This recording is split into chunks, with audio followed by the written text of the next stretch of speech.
gentlemen, it is Kevin Jankowitz here with the Caged Review, and we are looking at the Elimination Chamber for 2018. And holy shit, was this a good one. I got my red shirt for Raw, I got my red Gatorade. We're doing this right. So, this, honestly for me, had some build up to it, and I really like that. I've said how Raw is definitely surpassed SmackDown lately as far as building up storyline, building up characters, doing everything the right way, and they really have. And this really proves that. This pay-per-view from beginning to end, I mean, there was a couple of lulls in there, I have to say, but highly entertaining. You start out right away with another groundbreaking match, which is the first ever Women's Elimination Chamber match. And I've always loved, ever since the women's revolution has started, how the women are stepping up and they are doing every match just like the men. And they are wrestlers now. They're not looked at like eye candy, and you know, they're not these models that couldn't make it as a model and decided to go into sports entertainment. No, these are wrestlers, and they're very athletic, and they do a damn good job. You had the first ever women's Rumble match, the first ever women's ladder Money in the Bank ladder match, and now you're getting the Elimination Chamber. So one thing I will say about the Elimination Chamber itself is, I think it was last year or maybe the year before that they had the reinvention of the Elimination Chamber, and it pissed me off so much because they made it basically Elimination Chamber for bitches. They took away the metal floor and now it's all padding. So you could probably jump from the top of the cage and land on that bareback and not really feel too much, honestly. So they took some of the danger aspect of the Elimination Chamber out. And I might understand that for women, because honestly, it does play hell on the body, and the thinner you are, the more damage it's going to do. But when I look back at the Elimination Chamber and matches with guys like Kofi Kingston and Dolph Ziggler, and even The Miz, I have to give props to. You know, these guys would come back with bruises all up and down their back and legs, but that was kind of part of the intrigue and suspense of the matches. You knew that these guys were going to take some hellacious bumps, and it looked like it was legitimate. So I really hate the reinvention of the Elimination Chamber itself. But having said that, you have this match opening the show, the Elimination Chamber, with Alexa Bliss, Sasha Banks, Mickie James, Mandy Rose, Sonya Deville, and Bayley.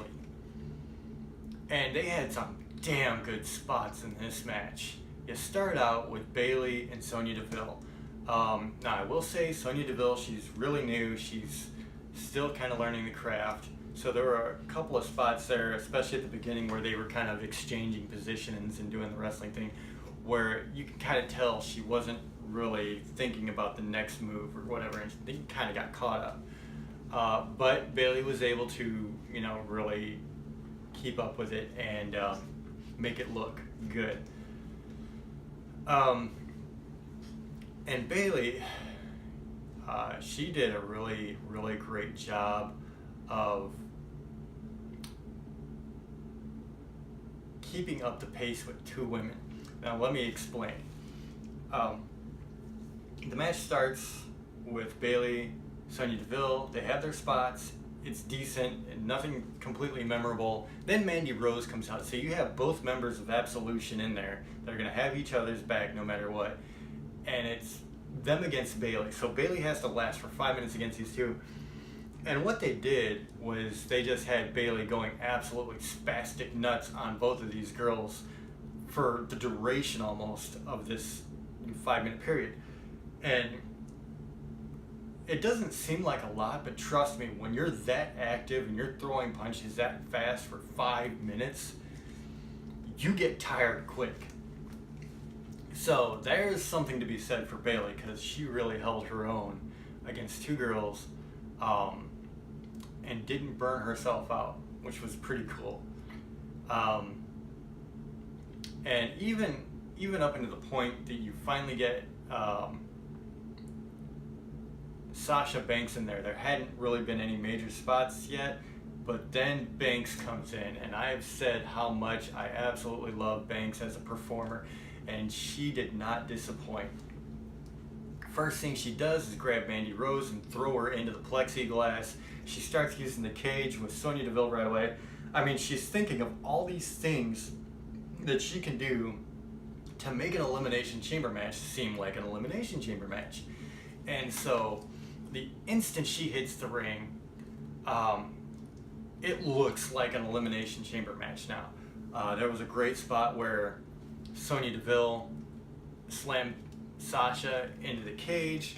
Sasha turns her around and then gets on the top rope and does a double knee into Sonya, who is backed up against the cage. Just really good spots like that that really carry a match like this that you have to have.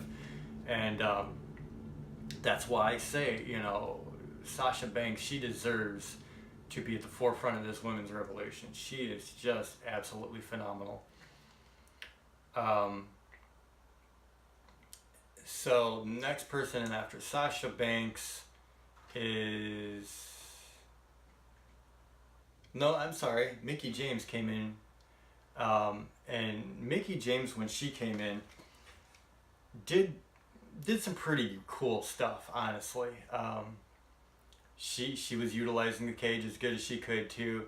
And then there was a spot where she starts climbing the cage, and then Sasha is going to grab her. She kicks Sasha so freaking hard.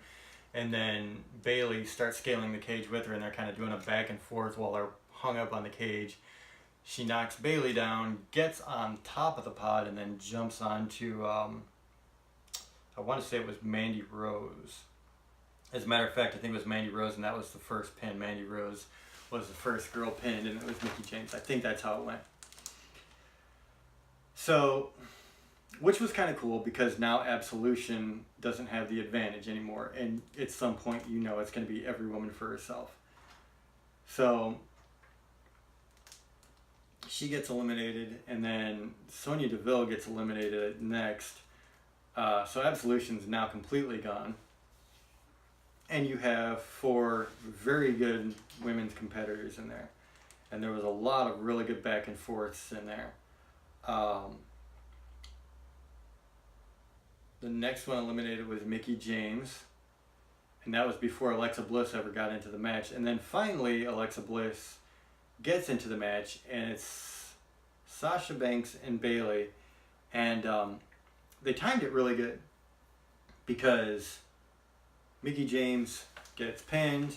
They wait a few seconds. They see the connection. Okay, Bayley and Sasha Banks are friends, so they're just going to wait for Alexa Bliss to come out and deal with her first. Alexa Bliss, they slide her door open.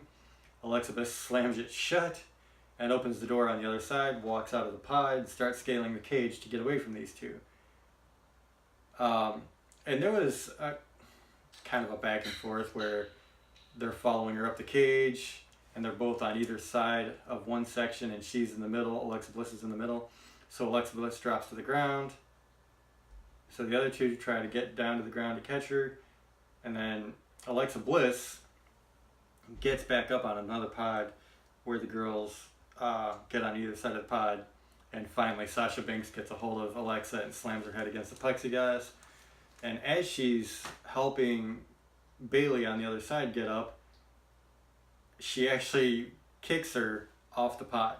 So Sasha Banks hits Bayley, and then that starts a back and forth between Sasha Banks and Bayley. Really, really, really fun match to watch. I think the highlight was after Bayley gets pinned, it's now Sasha Banks and Alexa Bliss. Sasha Banks does a spot where she's going to kick Alexa outside the ring and gets her foot, actually her whole leg, caught in the chain. And so Alexa drops Sasha Banks on her knee, kind of like a neck breaker style, with her foot still caught in the ring, in the cage. And while Sasha's caught, Alexa Bliss goes up to the top of the cage, top of the pod, and does Twisted Bliss from the pod to the outside of the ring where Sasha Banks is. Really good spot. And another really cool thing is like almost immediately after, Sasha Banks rolls over into the bank statement. And they're outside the ring. Obviously, she has to roll back in. So she takes her legs and kind of rolls both of them back into the ring while she's still holding on to the bank statement. Really, really good spots there. At the end, Alexa Bliss gets out of the bank statement, gets the clean win. So Alexa Bliss is now going to WrestleMania to defend against Asuka. Well, Asuka still gets to choose, and they're kind of still playing with that storyline. But, I mean, you would have to believe it's going to be Asuka versus Alexa Bliss. Very good match. I mean, this is the way to start a pay-per-view. This is how you get people invested. So I was very happy to see that. After the Elimination Chamber itself, they do an interview in ring with Alexa Bliss, and they're like, "How do you feel about this?" And Alexa Bliss is giving this very, very emotional speech about how this is her dream and you can do whatever you want. Don't ever not dream. Make sure you dream big because it can happen, and this and that. And then immediately goes into her character shtick where she's like, "But you're never gonna be me. I did this all by myself." Typical heel talk. And it was just really good how she did it. Really, really, really good. That girl is amazing at promos. So, starts off on a very high note. Next match involves The Bar and Titus Worldwide. I've said before, I really like Apollo Crews. I think he's highly athletic for a big man. He is absolutely amazing at some of the stuff he can do. Not such a big fan of Titus O'Neil. But then you have Sheamus and Cesaro, who I think are two very underrated workhorses in the company. I'm a big fan of Sheamus, where a lot of people are not. And he used to be really over. I don't really understand what happened with Sheamus, because he was as over as anybody could get for a while. But the guy's had to deal with a lot of injuries, and he's not ever 100% right now. So, and you could even see that in this match. There were a couple of spots where he's holding his neck and it's really bothering him. You could tell that there was some big issues with Sheamus. So, the fact that he even gets out there and still does this on a daily basis, I mean, you have to give the man credit. The match itself, I mean, it was decent. It wasn't anything remarkable, but, I mean, it was entertaining. Sheamus and Cesaro come up with the win, which I expected. I really didn't see them getting rid of the tag titles. Those two are just too good. Cesaro, like a freaking nature, man. So I think that was the best call they could get. And then we come on to Nia Jax versus Asuka. Oh my God, Nia Jax. I have talked so much about how I cannot stand that lady, how she is dangerous in the ring, how she has put other wrestlers at risk from being in the wrong spot or just doing the wrong thing, and this match was no different. I love how when she gets somebody up in like a press slam or, in a gorilla holding position, she doesn't really just drop them or anything. She always just throws them haphazardly into the turnbuckle. And that is so dangerous, and so many people have talked about how dangerous that is and why. And she's sloppy with it. Like, there's a point where Asuka's literally kind of cradled in, Nia Jax has got her by the legs and just throws her neck first in the turnbuckle, and she just drops. And this is Asuka. Asuka, literally the hottest female wrestler right now, one of the most talented in the ring, and she is being put at risk by this fat, sloppy, just no good wrestler. I'm sorry, that's how I feel. She's overweight. She gets winded too fast. And if you watch this match, Nia Jax loses her wind really fast. And she's so out of breath that she's having a hard time doing anything. And that's what makes her sloppy. It just, oh my God, it drives me nuts. Because one of these days, she's going to hurt a real good wrestler. And now I will say there was a spot where Nia Jax was doing a rolling somersault and landed on Asuka's legs, and you could tell it hurt Asuka's leg, but that was actually because Asuka didn't get out of the way fast enough. So I can't blame that on Nia, and I try to be fair. But you could see that her leg kind of buckled Asuka's, and she was holding it for a little while there. It looked like at the end of the match she was alright, and it didn't really do any major damage, but didn't look very good for a second.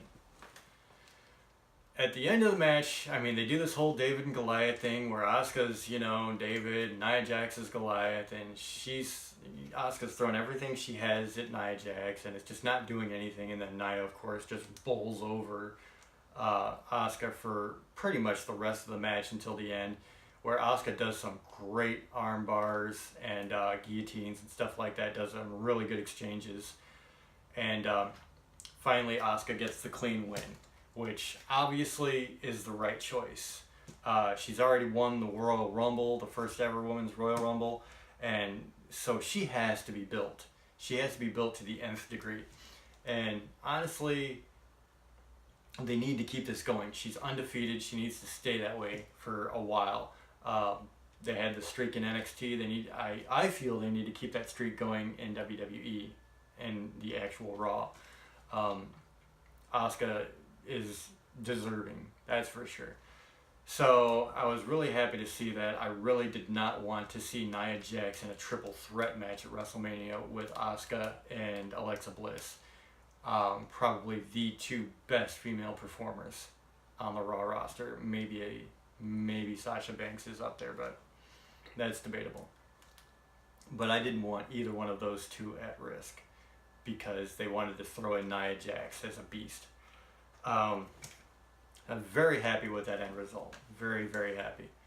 Backstage, they do an interview with Alexa Bliss. She already won the Elimination Chamber, and she has been watching the match the whole time. And of course, at the end, Nia Jax wasn't happy about the loss, so she beats up Asuka after the match and bowls her through the barricade. And Alexa Bliss is doing a quick promo saying she's entirely happy about that. Then they cut to a backstage segment with Roman Reigns where, he's literally stealing the promo from Paul Heyman, where he's talking about, I'm not going to give you a prediction, I'm giving you spoilers. I'm going to win the Elimination Chamber, and I'm going to go on to beat Brock Lesnar. It's awesome that Roman Reigns can't use his own material and has to borrow Paul Heyman's. Dude, get your own material, seriously. That's not going to help your career at all right now. From there, it's Matt Hardy versus Bray Wyatt. This is a match that I wasn't entirely excited about because of how they've handled it up until this point. But I did like how they started the match. Matt Hardy, you can hear him over the speakers, and he's, talking to Bray Wyatt. Bray Wyatt's looking all over for him. He looks under the ring at the last point, and then you see Matt Hardy jump off the steps from wherever he came from and attacks Bray Wyatt, and that's how they start. And it was pretty fast and furious. Decent match, pretty good back and forth. They finally give Matt Hardy the clean win, which, okay, now you've given Matt Hardy a clean win over a good star. Don't come back tomorrow or next week or the week after and bury him. Build this guy up. That's what you guys are failing at right now. Matt Hardy is a goldmine if you use him right. But, of course, WWE doesn't know how to do stuff like that. They don't know how to use a gimmick like this the right way. So I'm hopeful that they at least try, but kind of apprehensive because I've seen what they've done with him so far. After that, you have Ronda Rousey signing. Oh my god, dude. Very cool. Rousey got a big pop from the crowd. She had a really emotional speech right off the bat. So you have Kurt Angle, he's in the ring, he's introducing everybody. Triple H and Stephanie McMahon come out first. So you have those three in the ring, and then Rousey comes out. And Rousey, you know, like I said, she's all choked up. You could tell she's almost in tears, you know, completely excited. And the fans are just really reacting to it, and it's showing her a lot of love. And then Triple H and Stephanie McMahon, they're talking to her for a minute, and you know, saying what a great deal this is, and blah blah blah. When she gets to the point where Ronda Rousey's going to sign, and then Triple H and Kurt Angle are talking for a second, Ronda Rousey looks over at Kurt, because they're, you know, they made mention that they're both Olympic gold medalists, and there's kind of a bond there. And Kurt Angle just starts trashing Triple H and Stephanie McMahon, saying how they just wanted to bury Ronda Rousey because of what she did to her at the prior WrestleMania. You know, hip tossing Triple H and putting Stephanie in the armbar, and how, you know, Stephanie had supposedly said that Ronda Rousey was a has-been, and you know, she could probably take her. And so now you have this thing where Ronda Rousey's all pissed off. She gets in Stephanie's face. Triple H breaks it up, puts Stephanie McMahon outside the ring, walks back up to Rousey. Rousey just picks him up and slams him into the table.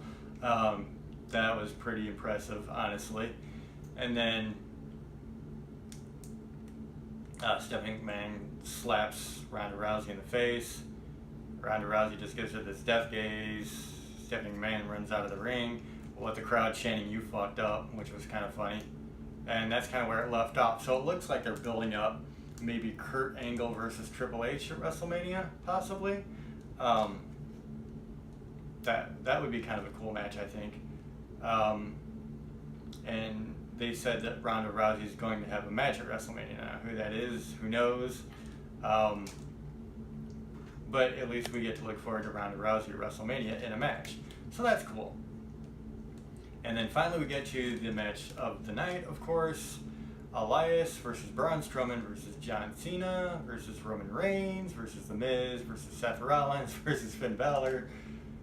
7-man Elimination Chamber match. Really good spots here. Of course, you've got some of the better workers in the business right now. You got Seth Rollins, you got Finn Balor. I give Roman Reigns all the credit he's due. You have big man Braun Strowman who can actually move and do stuff. So this was bound to be a good match. And it was. There were a lot of things they did very, very well with this. You start with Seth Rollins and Finn Balor and The Miz in the ring. Seth Rollins and Finn Balor take care of The Miz at the beginning, and then it's these two squaring off, which is always going to be good.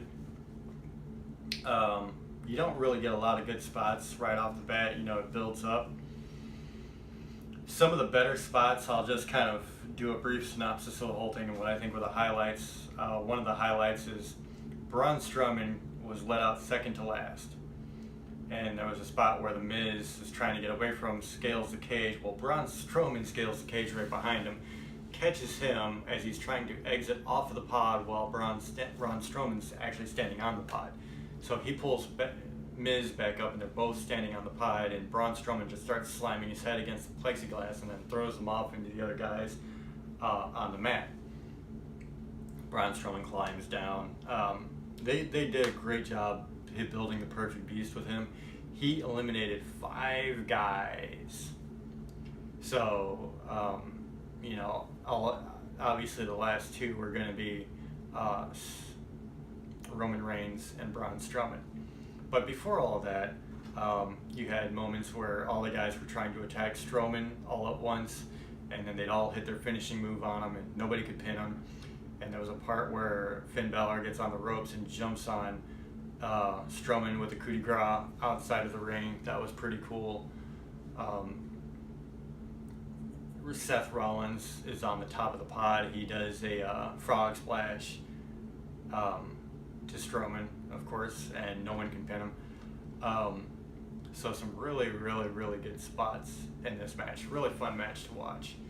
And then with the last two, it just came down to hard hitting. And, you know, Strowman crashed through one of the pods through the plexiglass. And it came down to Roman Reigns just hitting a bunch of Superman punches and spears to finally put Strowman down. I didn't like the winner. I did not like Roman Reigns winning, and I think a lot of people are with me because the boos in the crowd were very loud. And it seems like WWE is just not learning. They're not going to care about what the fans really want. They're going to go ahead with who they're trying to market as the next guy.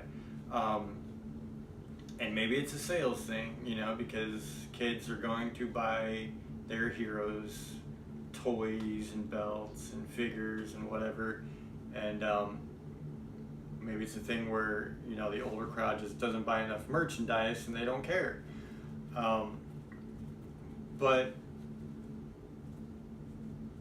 we just don't care about Roman Reigns. He is getting better. I've given him credit where he's working on his promo work. But I still don't feel that he's going to be a top guy. And the fact that he's, on his 4th or 5th WrestleMania main event already? Like, I know me as a fan, I'm kind of sick of it, and I know a lot of other fans are. So I'm honestly expecting a lot of backlash. Like, a lot of backlash tonight on Raw. I'm expecting the crowd to boo Roman Reigns out of the building. And I expect that to happen probably until after WrestleMania is well over. He's just not main event. When you have all these other amazing athletes and these guys that are epic on mics and these guys that are epic in the ring, and you throw Roman Reigns at every main event you've got, man. Now, I'm not going to let it take away from the entire Elimination Chamber pay-per-view. I think it was a really good pay-per-view. I even think it was a really good match. I don't agree with the ending, but that's me. That's a personal choice. That's a personal flavor. But I expect a backlash. I expect that if you watch Raw, you're going to hear it. So, that's food for thought. WWE, be ready for a lot of fans to voice their hatred. So, I mean, you know, it really comes down to Vince McMahon's got his fantasy Roman Reigns versus Brock Lesnar match that he can masturbate to, and the rest of the fans are going to hate. And that's really what it's going to be. Because the rest of the fans are not going to give a shit about this. We all know that Brock Lesnar is not going to be around too much longer, and that they're probably going to give the title to Roman Reigns. And it's going to be something we just don't want to see as fans. So there it is. That was the Elimination Chamber. Overall, a really good pay-per-view. A couple of things I didn't like about it. A lull, especially with the Bar versus Titus Worldwide. But other than that, very, very solid. The Elimination Chamber matches themselves were both highly entertaining. Asuka got the win over Nia Jax, thankfully. So this was everything that it should be to start building up now towards WrestleMania. Because this is, I think, the last pay-per-view for WWE Raw until WrestleMania. So they hit all the high points that they needed to. They built up now what's going to happen. And they've started some storylines that are necessary. And after the Elimination Chamber, I watched the Elimination Chamber Raw talk where Cena was talking about how he's got to do something to get a match at WrestleMania. So I expect tonight there's going to be something. And there's been a lot of talk about Cena versus The Undertaker, so that might be where they're heading. But we'll see. Overall, pretty high. I mean, this has got to be at least a 7 out of 10. Maybe an 8. Because honestly, like I said, both Elimination Chamber matches were really good. They had a lull in one match, and probably I think I'll stick with 7 because Nia Jax, that wasn't exactly fun to watch her get out of breath as fast as she did and try to carry on in a match where she was just struggling. So 7 out of 10 for me, I think is safe for me. Other than that, I think the build for WrestleMania has been really good. I really do. We'll see what happens. I think tonight is going to be very interesting. So that's where I'm at. Let me know what you guys think in the comments. If you saw the pay-per-view, let me know what you think of the matches and the outcomes. Do you agree with me that Roman Reigns is just a little bit too in our faces still? And that this is a masturbation match for Vince McMahon? Because honestly, the fans don't care about Roman Reigns. Let me know what your thoughts are. Like, it would be nice to get some feedback on that. But if you like the review, don't forget to hit the like button, subscribe, and share. My name is Kevin Jackwitz. Cage Nation out.